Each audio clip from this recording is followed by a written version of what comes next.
उनका सीना है, उनकी छाती है, उस छाती में जो दिल है उसी का नाम काशी है।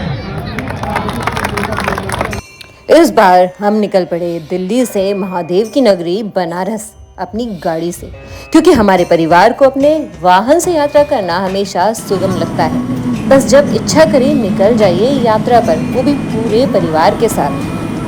NH 30 के माध्यम से दिल्ली से वाराणसी की दूरी 821 किलोमीटर की दूरी है और सड़क की स्थिति बहुत अच्छी है। ये मार्ग बहुत अच्छा है और विकल्प के रूप में पसंद किया जाता है, जो लखनऊ और बरेली जैसे अनोखे दृश्यों और स्थानों से होकर गुजरता है।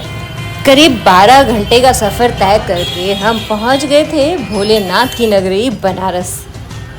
और बनारस का नज़ारा कुछ ऐसा था जब हम वहां पहुंचे। गलियां और चौबारे, भीड़ ऐसी जिसमें चलने का अपना ही आनंद है। अपनी ही धुन में मग्न रहते हैं यहाँ के लोग। एक पुराना जीवंत शहर है ये। यहाँ पर अपना ही रहस्यमय संसार है इनका। संकरी और गोल गोल घुमावदार गलियां हैं बनारस की। विश्वनाथ गली की छटा तो देखते ही बनती है। वहाँ का मीना बाजार तो महिलाओं का मन मोह लेता है, क्योंकि कपड़े ही इतने तरह तरह के होते हैं बनारसी कि आप देखते रह जाएंगे। बनारस को मोक्ष की नगरी कहा जाता है, क्योंकि ऐसा माना जाता है कि यहाँ मृत्यु होने से व्यक्ति को मोक्ष की प्राप्ति होती है। यह भगवान शिव की नगरी मानी जाती है और यहाँ स्थित काशी विश्वनाथ मंदिर शिव के 12 ज्योतिर्लिंगों में से एक है। हर साल लाखों श्रद्धालु यहाँ गंगा स्नान और पूजा अर्चना करने आते हैं। बनारस के घाटों पर समय रुक सा जाता है। सदियों की गाथा ये लहर सुनाता है। शिव की नगरी, गंगा का किनारा, इस शहर में हर दिल पाता है सहारा। अब हम चल पड़े थे बनारस के घाटों की तरफ, जो कि सिर्फ धार्मिक स्थल नहीं है, सांस्कृतिक और सामाजिक गतिविधियों का केंद्र भी है। ऐसा माना जाता है कि यहाँ गंगा के पवित्र जल में स्नान करने से सभी पापों का नाश होता है और मोक्ष की प्राप्ति होती है। बनारस में लगभग 80 घाट हैं जो एक दूसरे से जुड़े हुए हैं। आप बोट में बैठकर इन सभी घाटों के दर्शन कर सकते हैं। करीब 150 रुपए लगते हैं एक आदमी के यहाँ पर बोट में बैठने के और इन घाटों पर दर्शन करने के, और स्नान भी आप वहीं से करके काशी विश्वनाथ के दर्शन कर सकते हैं। यही वो मणिकर्णिका घाट है जहाँ पर 24 घंटे चिताएं जलती हैं। इन घाटों पर मनाए जाने वाले त्योहार बनारस की पहचान है। यहाँ देव दीपावली, मकर संक्रांति, छठ पूजा पूरे धूमधाम से मनाई जाती है और इन त्योहारों के दौरान दुनिया भर से लोग आते हैं, टूरिस्ट आते हैं बनारस। जब यहाँ पर गंगा पर देव दीपावली के दिए सजते हैं ना, तो बस जादू सा दिखाई पड़ता है काशी विश्वनाथ के दर्शन करने के बाद। यहाँ पर ये वो मोदी घाट है जहाँ पर मोदी जी ने आरती की थी, पूजा अर्चना की थी, तब से इसका नाम मोदी घाट पड़ गया है। तो जब भी आप बनारस आए इन घाटों पर ज़रूर आएं, क्योंकि यही यहाँ की आत्मा है, बनारस की आत्मा है ये जो घाट है। यहाँ पर आकर आप पूजा अर्चना करें और काशी विश्वनाथ के दर्शन करने से पहले गंगा में यहाँ पर ज़रूर स्नान करें। बनारस के घाट, यहाँ पर आस्था, संस्कृति और परंपरा का संगम होता है। पूरे वर्ष यहाँ पे विभिन्न त्योहारों के दौरान जीवन और उत्सव का केंद्र बन जाते हैं ये घाट। गंगा में स्नान करने के बाद अब वक्त हो चला था काशी विश्वनाथ के दर्शन करने का, और हम भी चल दिए बाबा विश्वनाथ के दर्शन करने गंगा स्नान करने के बाद, पूजा अर्चना के बाद। हम बनारस पहुँच गए हैं और यहाँ अब निकल पड़े हैं बाबा के दर्शन करने, काशी विश्वनाथ के दर्शन करने। चलिए चलते हैं, बाबा भोलेनाथ की नगरी है, विश्वनाथ की दर्शन। हमने यहाँ पर गेट नंबर 4 से प्रवेश किया और दर्शन के बाद हम पीछे घाटों की तरफ जाने के लिए जो है वो गेट नंबर 1 की तरफ आ गए थे, जहाँ से मैं अभी आपको व्यू दिखा रही हूँ। और हमारे दर्शन जो थे ना वो बहुत ही अद्भुत हुए। हालांकि हमें जो है 1.5 घंटे का इंतज़ार करना पड़ा, लेकिन ये इंतज़ार बाबा भोलेनाथ के दर्शन के लिए कुछ भी नहीं है, क्षणिक मात्र है। और ऐसे अद्भुत दर्शन थे और मैं आपको बता नहीं सकती जो अनुभूति होती है वहाँ पर बैठकर, और बस भगवान भोलेनाथ का जो जप है वो करते जाइए। और कुछ ऐसा दिखता है मंदिर जब आप ऊपर खड़े होकर इसे गेट नंबर 1 की तरफ से देखते हैं। तो अंदर हर तरह की सुविधाएं जो हैं वो उपलब्ध हैं। क्लॉक रूम है जिसमें आप अपना मोबाइल फ़ोन वगैरह रख सकते हैं। आप अपने पैसों के अलावा यहाँ कुछ भी अंदर लेकर नहीं जा सकते हैं। मोबाइल फ़ोन भी आपको बाहर ही छोड़ने पड़ेंगे। ये तो हमें तब उपलब्ध हुआ जब हम बाहर दर्शन करके आ चुके थे, तब हमें मोबाइल मिला है हाथों में। और आप देख सकते हैं कि ये जो भीड़ है, ये जो लाइन है लंबी, इतनी लंबी लाइन जो है वो लगती है दर्शनों के लिए, जिसमें आपको लगना पड़ता है। और अगर आप सुबह आएँ बिल्कुल और शाम को आएँ 7 बजे के बाद, तो दर्शन जो हैं वो ज़्यादा आसानी से हो जाते हैं। ऐसा माना जाता है कि यहाँ पर जो भी भक्त पूरी श्रद्धा से भगवान शिव की भक्ति करता है उसे मोक्ष की प्राप्ति होती है, और काशी विश्वनाथ को इस मोक्ष का अधिपति माना जाता है। शास्त्रों के अनुसार मृत्यु के बाद काशी में रहने वालों को भगवान शिव स्वयं तारक मंत्र देकर मोक्ष प्रदान करते हैं। अब भूख तो जोरों की लगी थी और कुछ खाना तो था ही, तो बनारस की गलियों का हमने रुख कर लिया। और हमने ब्लू लस्सी के बारे में बहुत सुना था बनारस की, तो हम इन गलियों से होते हुए, जो घुमावदार गलियां हैं आप देख सकते हैं, मणिकर्णिका घाट के पास से, जो उसका द्वार है उसके पास से जाती है जो गली है ब्लू लस्सी की तरफ। और हम धीरे धीरे वॉक करते हुए ब्लू लस्सी की तरफ पहुंच चुके थे। और यहाँ पर हमें ये बाबा दिखाई दिए जो ब्लू लस्सी जो है वो सालों से बनाते हुए चले आ रहे हैं। लस्सी की दुकान के बाहर भीड़ बहुत सारी थी और बाबा पूरी शिद्दत से अपनी लस्सी जो थी वो मथने में, दही जो थी वो मथने में लगे हुए थे। कितने सालों से बना रहे हैं आप लस्सी? हम बना रहे हैं आप बस कितने सालों से, कितनी पुरानी है? 1927 से। और कितनी तरह की लस्सी है जो बनती है? 120 रुपये। बाबा लस्सी बनाने में बिजी थे। भाई लस्सी होती ही इतनी स्वाद है यहाँ की कि लोग जो है ना लाइन लगाते हैं पीने के लिए। और हमने जो थी वो 3 तरह की लस्सी ली, मैंगो लस्सी, पाइनएप्पल लस्सी और ब्लू लस्सी जो यहाँ की फेवरेट है। हमने वो सारी की सारी लस्सियाँ ली पूरी फैमिली ने, और स्वाद जो था उसका चखा, और वाकई जो है वो फेमस जो है ना वो बिल्कुल वाकई ठीक है। ऐसा अनोखा डिफरेंट टेस्ट था यहाँ की लस्सी का, क्योंकि मथी हुई जो लस्सी होती है ना उसका स्वाद ही अलग आता है। हम जो होती है वो ज़्यादातर मशीन में घोटी हुई लस्सी पीते हैं, लेकिन यहाँ पर जो है वो अलग ही स्वाद आया लस्सी का। हम बनारस में BHU के कैंपस में ठहरे थे। बनारस हिंदू विश्वविद्यालय की स्थापना जो है 1916 में महान स्वतंत्रता संग्राम सेनानी और शिक्षाविद पंडित मदन मोहन मालवीय द्वारा की गई थी। ये विश्वविद्यालय भारतीय परंपरा, संस्कृति और आधुनिक शिक्षा का अनूठा संगम है। इसकी स्थापना का उद्देश्य भारतीय मूल्यों और संस्कृति से भी परिचित कराना था भारतीय स्टूडेंट्स को, विद्यार्थियों को। इसके विविध शैक्षणिक और सांस्कृतिक योगदान के कारण इसे भारत का सबसे प्रतिष्ठित विश्वविद्यालयों में से एक माना जाता है। यहाँ से शिक्षा प्राप्त करके छात्र न केवल अपने करियर में आगे बढ़ते हैं, बल्कि वे भारतीय परंपरा और मूल्यों के संवाहक भी बनते हैं आगे जाकर। BHU में पढ़ना और एडमिशन होना अपने आप में बहुत बड़ी बात होती है और बहुत ही गर्व की बात होती है किसी भी विद्यार्थी स्टूडेंट के लिए भारत के, और भारत के ही नहीं दूसरे देशों से भी यहाँ पर विद्यार्थी स्टूडेंट्स जो हैं पढ़ने आते हैं।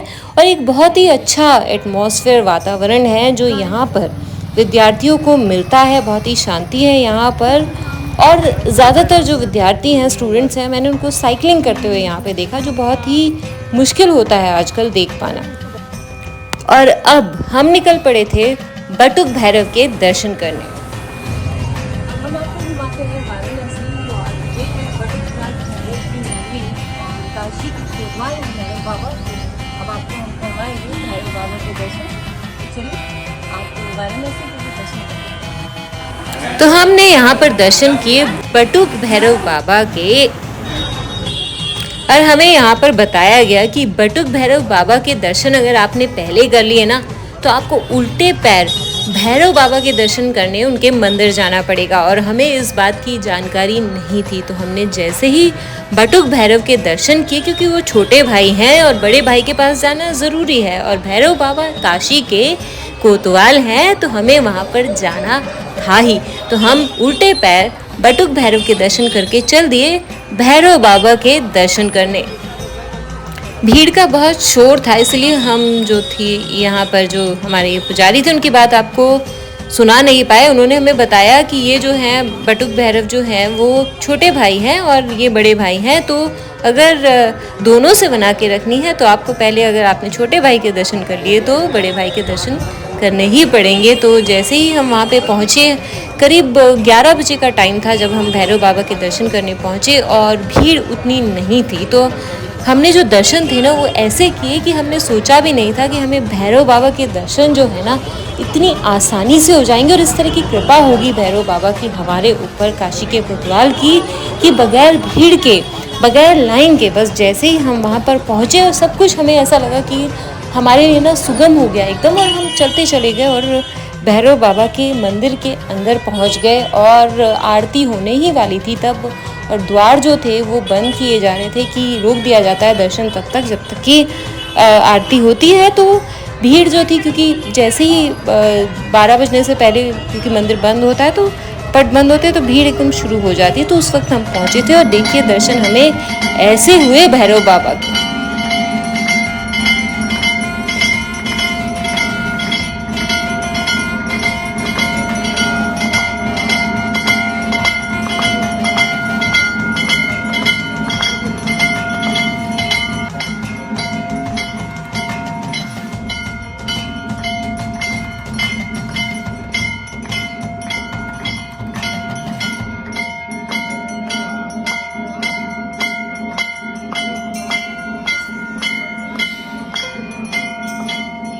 भैरव बाबा के दर्शन करके हमने थोड़ा आराम किया और शाम को हम फिर निकल पड़े बनारस घूमने के लिए। बनारस की गलियां घूमते हुए आप यहाँ पर खान पान का लुफ्त जो है ना वो उठा सकते हैं। बनारसी पान, कचौड़ी, जलेबी, लस्सी और ठंडाई यहाँ के कुछ प्रसिद्ध व्यंजन हैं। यहाँ की संस्कृति में एक विशिष्ट मिठास और अपनापन है जो इसे एक अनूठी पहचान देता है। और आप ये बैग्स देख सकते हैं जो मुझे पोटलियाँ दिखाई दे रही थी, और ये मालाएं थी रुद्राक्ष वगैरह की जो दिखाई दी, और कुछ ऐसा जो है ना ये शॉप्स जो है वो लगती हैं जब आप चलते हैं यहाँ पर। और ये एक बार फिर दिखा देती हूँ आपको, ये सारी की सारी जो पोटली हैं, बैग्स हैं ना यहाँ पर, ये बहुत ही खूबसूरत लगते हैं। आप शादियों में इनका इस्तेमाल कर सकते हैं। बनारसी कपड़ों से बने होते हैं और काफ़ी रीज़नेबल प्राइसेस पे ये आपको यहाँ पर मिल जाएंगी चीज़ें, और आप यहाँ से सभी के लिए कुछ ना कुछ लेके जा सकते हैं। बनारस शहरी ऐसा है, और यही वो चौराहा है जो बहुत ही फेमस है।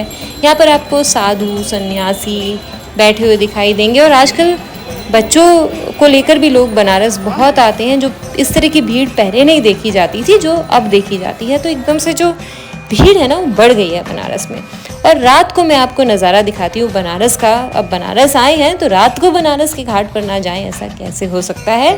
तो हम रात को बनारस के घाटों की तरफ निकल गए, और कुछ ऐसा नज़ारा था बनारस के घाटों का। ये इतना, अगर आप फोटोग्राफी के शौकीन हैं तो रात को इतना खूबसूरत दिखाई देता है ये नज़ारा बनारस के घाटों का। आप देख सकते हैं कि ये पुराने बने हुए हैं, और ऐसा लगता है कि जैसे आप जो है ना पुराने ज़माने में पहुंच गए हैं। यहाँ पर किसी महल का आप हिस्सा हैं, वहाँ खड़े हुए हैं। दरों दीवारें ऐसी हैं यहाँ की, आप खड़े हो जाओ ना बस और चारों तरफ देखो तो आपके मन को शांति मिलती है। और इस तरह का सुकून जो है मिलता है जो आपको दुनिया के किसी कोने में नहीं मिलेगा। जो यहाँ पर शांति का अनुभव आपको गंगा के घाटों पर बैठकर होता है, और आप घूमने के भी शौकीन हैं तो भी आपको यहाँ अच्छा लगेगा। 24 घंटे सितारे जो हैं वो जलते रहते हैं। और ये माना जाता है कि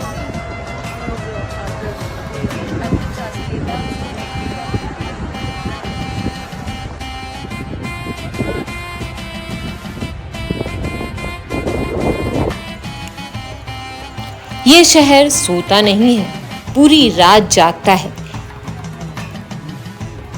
रात में भी उतने ही लोग आपको घाटों के किनारे बैठे हुए दिखाई देंगे जो मन की शांति की खोज में हैं। और यहाँ पर एक अलग ही नज़ारा था जो मुझे रात को देखने को मिला। मुझे लगा कि बच्चे जो है ना वो सुबह खेलते होंगे, लेकिन यहाँ पर आपको बनारस में घाटों पर रात को बच्चे जो हैं वो बाहर दिखाई देंगे। लोग जो है बनारसी वो रात को बाहर निकलते हैं। जो सैलानी हैं वो सुबह आते हैं घाटों की तरफ, लेकिन जो असली बनारसी हैं ना, बनारसियाँ हैं, वो सब के सब आपको रात को बाहर दिखाई देंगे, खेलते हुए, घाटों पर घूमते हुए। अपने कुत्तों को भी वो लोग दिखाई देंगे आपको घुमाते हुए।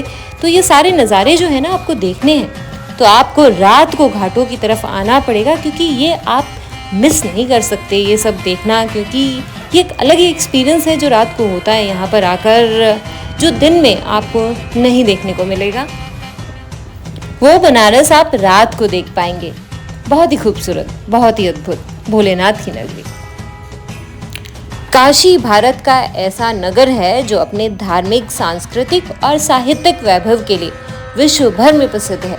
तुलसीदास, कबीरदास, रविदास जैसे महासंत इसी नगरी से जुड़े रहे हैं।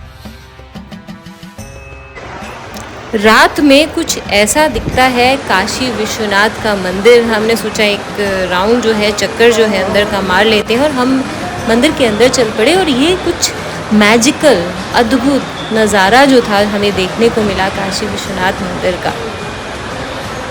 बनारस के घाट और गंगा आरती इस शहर की आत्मा है। अगर आप बैठ जाएंगे गंगा आरती देखने, तो आप बस प्रभु का नाम लेते रहिए और जपते रहिए भोलेनाथ का नाम, और आपके जितने भी बिगड़े हुए काम हैं वो पूरे हो जाते हैं। इसीलिए यहाँ पर दूर दूर से लोग चले आते हैं। वर्तमान में जब हम वहाँ गए तो काशी का जो विकास है वो हमने बहुत ही तेज़ी से होते हुए देखा है, क्योंकि हम पुरानी काशी में भी गए हुए हैं। प्रधानमंत्री नरेंद्र मोदी के संसदीय क्षेत्र होने के कारण यहाँ बुनियादी सुविधाओं, पर्यटन और आध्यात्मिक स्थलों का तेज़ी से विकास हो रहा है। काशी विश्वनाथ धाम का निर्माण, स्मार्ट सिटी योजना के तहत सड़कों का सुधार, घाटों का पुनर्निर्माण और गंगा की सफाई अभियान जैसे कई प्रयास हैं जो यहाँ तेज़ी से किए जा रहे हैं। बस ज़रूरत है तो उसमें लोग भी भाग लें और साफ सफाई